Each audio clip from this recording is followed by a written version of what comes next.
começar a desmontagem da Tornado para pintar aí. Vou pintar os aros, o chassi, os plásticos, adesivar ela. Vou gravar aí uma pequena reforminha nela.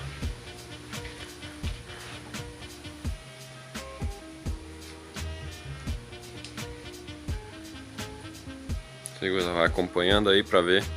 O Tornadão vai ficar top.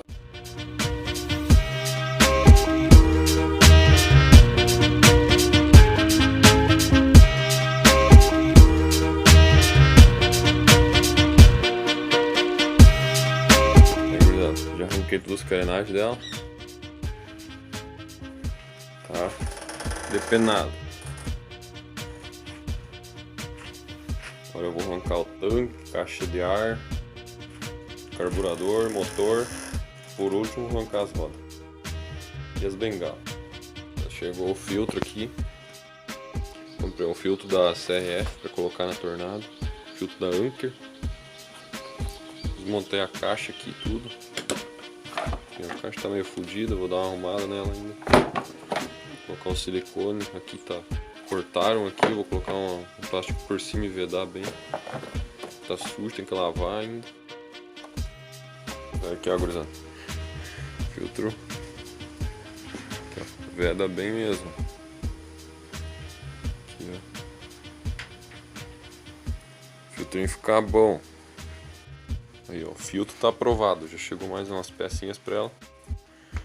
E é isso aí, gurizada, vamos dar continuidade aí no projetinho. Então é isso aí, né, gurizada, pra hoje, aí, encerrou o serviço aí. Hoje eu desmontei aqui tudo, a caixa de ar, carburador, guidão aqui. Amanhã eu vou dar uma lavada aqui, porque aqui, dia que não dá pra lavar direito, olha a sujeira. Ó, a sujeira aí, ó.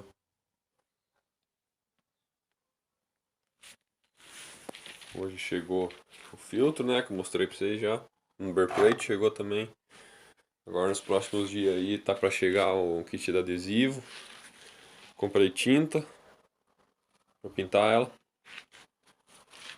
Pintar aqui os plásticos para lama e os plásticos de vermelho.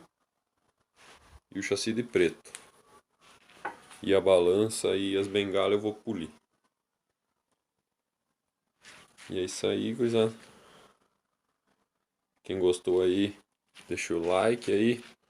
Vai assistindo aí que daqui uns dias já sai a próxima parte. Falou, gurizada.